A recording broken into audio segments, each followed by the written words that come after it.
الرحمن الرحيم. الحمد لله رب العالمين، والصلاة والسلام على خير خلقه محمد وعلى آله وأصحابه أجمعين. زكاة الدين، د قرض زکات. الدين بالنسبة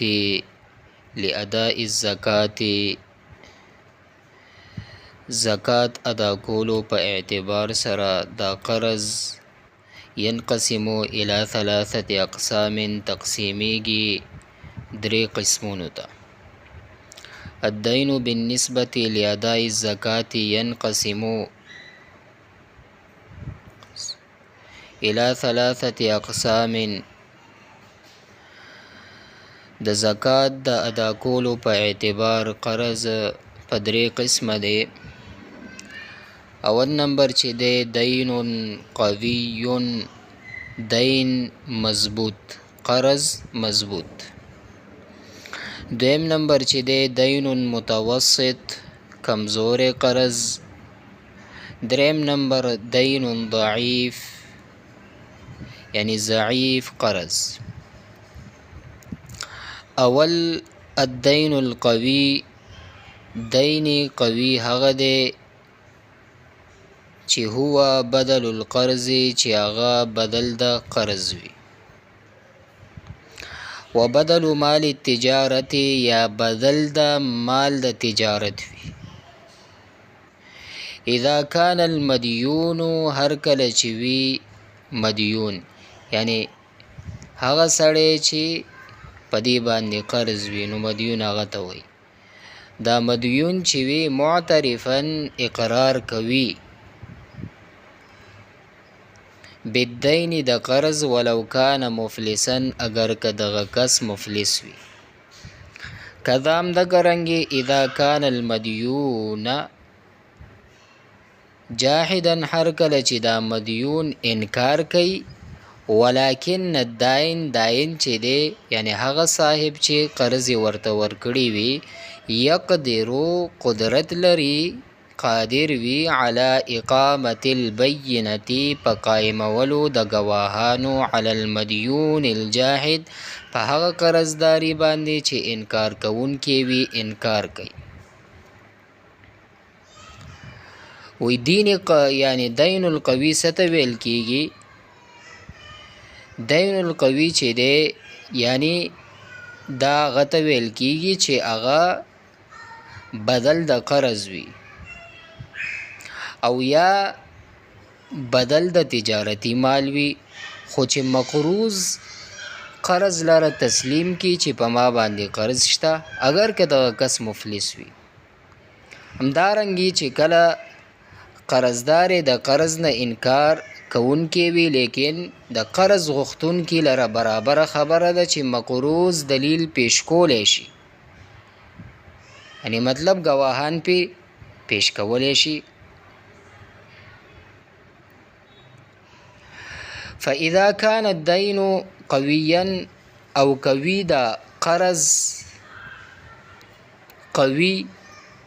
نو وجب على الدائن، نو واجبیږي په دائن باندې ان یخرج، یعنی چې کم دائن دی دا وباسي با زکات د هغه قرض. یعنی چې چا دائن وای چې قرض ورکون کې، نو چې دی ورکړی وي نو دا به زکات وباسي چې اذا قبض 40 درهما، هر کله چې قبض کی 40 درهمه. فكلما قبض 40 اخرج درهما واحدا في الزکات، یعنی چې 40 نبدا اخرج درهما وباسي به درهم واحدا یو فی الزکات، په زکات کې. نو د 40 تو نبا یو باسي. لا یجب علیه، نواجبیږي دائن باندې اخراج شیء، وصل د یو شی،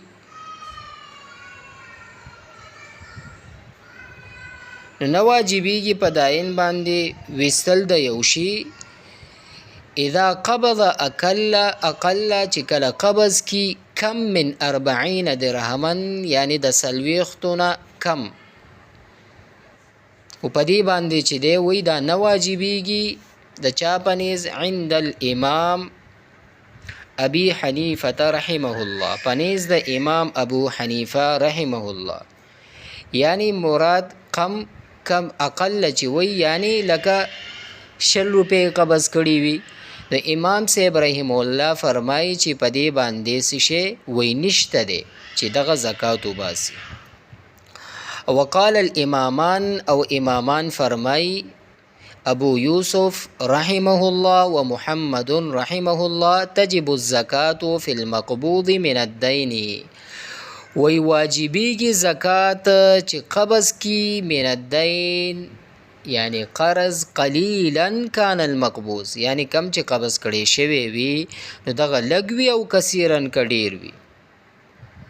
نو هلته خو امام ابو حنیفه رحم الله فرمایل که څلوېښتو ته نه رسېده نو ته بیا نو باسي، که 39 و 40 څلوېښت ته نه دی رسېدلی نو امامان فرمایي صاحبین چې واجب دی که دا دینه لږو 40 لسو نو ته به وباسي. نو یعتبرو حولان الحول، اعتبار کولی شي د کار له تیریدو فی الدین القوی، یعنی په دین قوی کې مضبوط قرض کې من الوقت الذي د هغه وخت نه چې ملک النصاب چې دا مالک شوی وي د نصاب. یعنی ګورئ وی معتبر دی حولان الحول کار تیریدل په دین القوی کې چې کم مضبوط قرض دی په هغه کې چې دا به شمارل کیږي د کم وخت نه من الوقت الذي ملک النصاب، هغه وخت نه چې دا مالک شوی وي د نصاب دا هغه وخت نه به شمارل کیږي. لا من الوقت الذي قبض فيه الدين، نه دا هغه وخت نه چې دی قبض کړی وي دین نه، دا هغه به کم ځای نه به شمارل کیږي چې کله ته صاحب نصاب ګرځېدلی، نه دا هغه وخت نه چې تاله اوس قرض درکو ته وایي چې دغه وخت نه، نه دغه وخت نه به نه شمیرل کیږي چې کم وخت نه ته صاحب نصاب وي د هغه وخت نه به دغه شمارل کیږي چې کال پې تیریږي ته به زکات ورکې. نو فتجب الزکات، واجبېږي زکات عن الاعوام الماضیه په تیر شوو کلونو، یعنی تیر شوو کلونو به هم ته زکات وباسي. لیکن خبر دا ده چې لا یلزمه الادا، نه لازمیږي ادا کول، نو تا سره شته نه نو ادا پتا باندې اوس واجب نه ده الا مگر بعد القبض، بس ته قبض کولونه قبض دیو کو هغه نه پس ته ادا وکا. نو هغه نه اوس مثلا یو کس ته قرض ولا ورکړی دی په دې اول کې چې دی اوس چې دته لږ ملاویږي نو په دې به دا څه کوي، یعنی صاحب نصاب خو چې دی اوس قرض ورکړی دی د هغې اوس ادا به کله کوي، ادا اوس هم پېشته خو چې ادا کولی شي ودې کې خو واجب پې نه ده، واجب به هغه وخت کې وي ټول ورته ورکړي چې څومره کلونه یې ټول به ادا کوي. نو فیجب الزکات عن الاعوام الماضیه، یعنی واجبېږي زکات د تیر شوو کلونو، لیکن لا یلزمه الادا، نه لازمیږي ادا الا بعد القبض مگر پسته قبض کولونه. نو دلته یې وفرمایل کنه ګورئ دین القوی معذرت وفرمایل چې دا دین القوی څه شی دی، وی هو بدل القرض و بدل مال التجاره، وی فرمایل چې بدل د تجارتی مال وی خو چې مقروض قرض لره تسلیم کی، اگر که دغه مفلس وی، دارنګي چې کله قرضدار د قرض نه انکار کوون کی وی لیکن قرض غختون کی برابر خبره ده چې په مقروض دلیل پیش کولې شي، او که قرض قوی وینو په قرض ورکون کی واجب دی چې د قرض مال نه زکات وباسي. خو چې په 40 درهمو قبضه وکړه بس هر کله چې وي د 40 درهمو قبضه کوي نو 1 درهم به دغه زکات وباسي، او چې د کله 40 درهمو نه په کمو قبضه وکړي نو امام ابو حنیفه رحم الله په نیز باندې یعنی هیڅ شی وستل واجب نه دی، یعنی دغه دا وی زکات پې نشته. او دو امامان فرمای امام ابو یوسف او امام محمد رحم الله قول دا دی چې په قرض کې که هر څومره قبضه وکړي یعنی پاغه کې به دا پدې زکات واجب وي. برابر خبره ده چې لګوي او کډیر وي په دین قوي کې په دین قوي کې په کال تیرېدو لره پاغه وخت به اعتبار وي چې کم وخت نه چې د مالک د نصاب جوړ شوی دی نه چې هغه وخت لره یعنی هغه وخت لره به اعتبار نه چې کم نه چې دی قبضه کړی دا. نو په دې صورت کې به تیرېدو یعنی تیر شو کالونه چې څومره تیر شوي دي زکات به واجب وي مګر ادا به ور باندې لازمه نه وي او مګر پسته قبض نه چې کله قبض ک نو ادا په دې باندې چې دی اوس واجب دی. دویم نمبر چې دی الدین المتوسط دین متوسط هو ما ليس دین هو ما ليس دین چې دا نوی قرض تجارت د تجارت بل هو ثمن شیء بلکې دغه پیسې د یو شیز وي چې باعه من حوائجه چې دی داین چې دی د خرڅ کړي وي د حوائج اصلیونه یعنی ضروریات اصلیه لکه کدار للسکن لکه کور د پاره د اوسېدو دای خرڅ کړي و ثياب لللبس او جامې د پاره د غسلو دای خرڅ کړي وي و طعام للاكل او طعام د خوراک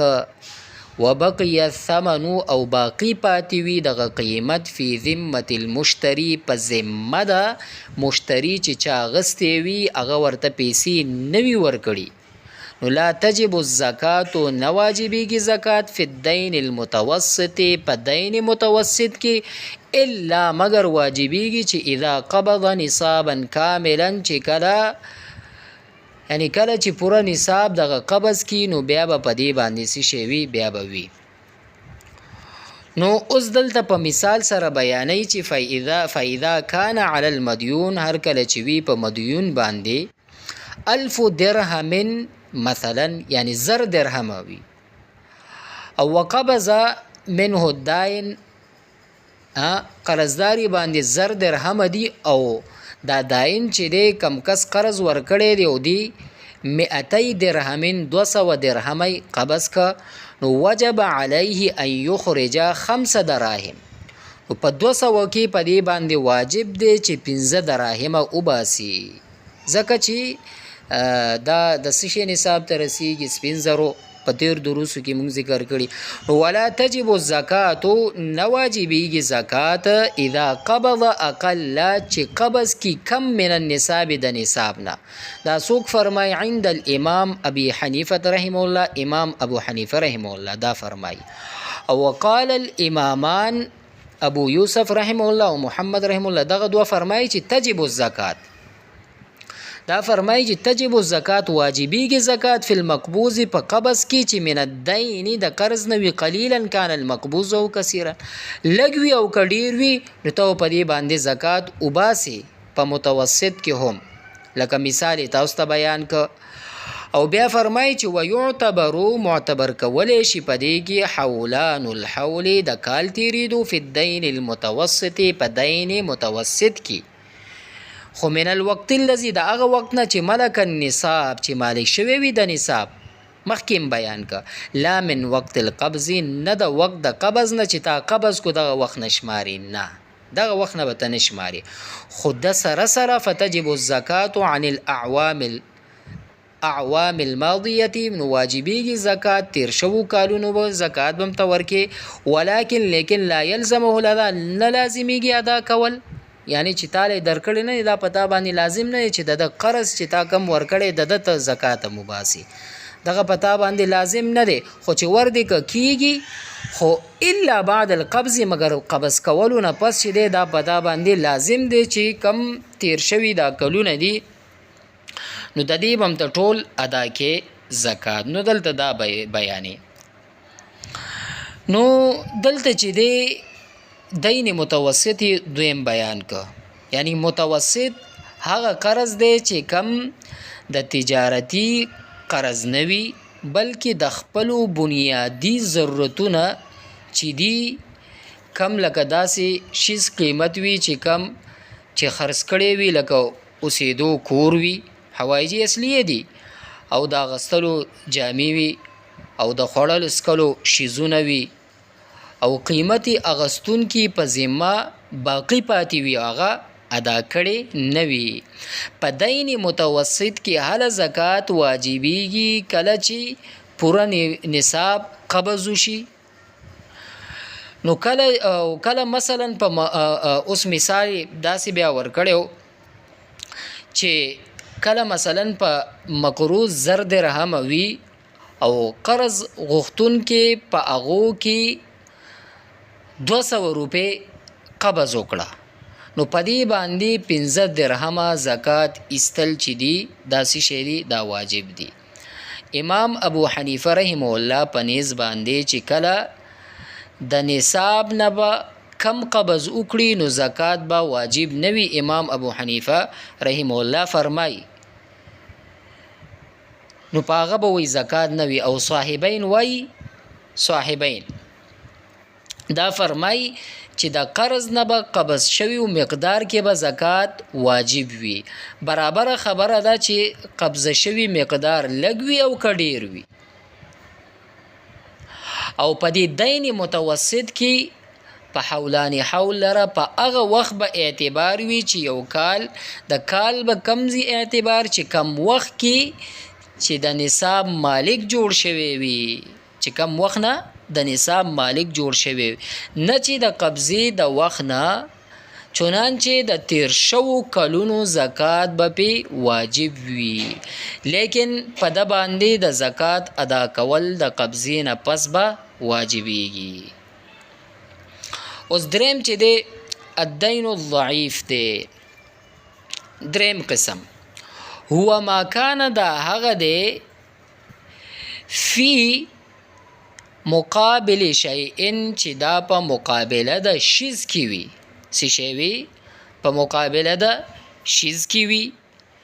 او غیر المال مال نوي که صداق المرأة لکه مهر د زنانه شو فإن الصداقه ليس بدلا ځکه دا مهر چې دی دا بدل نه دی عن مال د مال نه چې اخذه اغستې وي الزوج خاوند من زوجته دا خپل کوروالانا. یعنی دا خو بس مهر دی دا به ورله ورکوي ښځې خو دته نه دی ورکړی چې دا پې قرض وي نو دلته دا وایي یعنی لیس بدلا اخذ الزوج من زوجته. همدارنګې کذلک دین الخلع همدارنګې د خلع قرض او ودین الوصیت او د وصیت قرض ودین الصلح عن دم العمد او د قصاص همدارنګې ودین الصلح د صلح قرض شو ودیت او دیت شو. نو داغه چې دا قرض چې دی په دې باندې لا یجب نه واجبي ادا الزکات ادا د زکات فی الدین الضعیف په دین ضعیف کې یعنی په دې کې چې دی ادا د قرض نشته دی په مگر اذا قبض نصابا کاملا کله چې پوره نصاب قبض کړي بیا به وي. وحال علیه الحول او حولان حول چې دی من وقت القبض د وقت د قبض نبوي د وقت د قبض نبوي فلا تجب الزکات نواجبیږي زکات عن الاعوام الماضیه فی الدین الضعیف نو نواجبیږي زکات عن الاعوام الماضیه په تیر شوو کلونو فی الدین الضعیف په دین ضعیف کې. دلته اوس دریم چې دی په دې کې الدین الضعیف بیان شو. دریم چې دی دین ضعیف دی نو دلته و فرمایل چې دا کم یو مال دی وی فرمایل چې د بل شیز په عوض کې وي لکه د ښځې مهر شو ځکه چې مهر کم داسې مال عوض نه دی چې خاوند د خپلې ښځې نه اخیستی وي او دارنګې د خلع قرض شو او د وصیت قرض شو د قصاص او د صلح قرض همدا کرنګي دین وغیره شو. نو پدې کې چې د زکات ادا کول هغه وخت به واجبېږي کله چې په پوره نصاب باندې قبضه کړې وي. چې پوره نصاب باندې قبضه وکړو نو بیا به په دې باندې زکات ورکول لازم وي. او د قبضې کولو وخت نه به په د باندې کال تیر شوی وي. چې کله مال قبض کو په دې باندې به څه شوی کال به تیر شوی وي او نه واجبي کال به پې تیر شوی وي. چنانچه په دینی یعنی په دین ضعیف کې چې د تیر شوو کلونو زکات به په دې باندې نه واجبېږي چې مخکې څنګه واجبېدو. نو چې کم دین ضعیف دی چې څومره تیر شوي کالونه وي نو په دې باندې چې دی یو کس باندې زکات نه واجبېږي لکه چې هغه نور دین په اعتبار سره الته لازمېدو واجبېدو ضرور و فرض و په دا باندې. خو دلته چې دی هغې برعکس دی.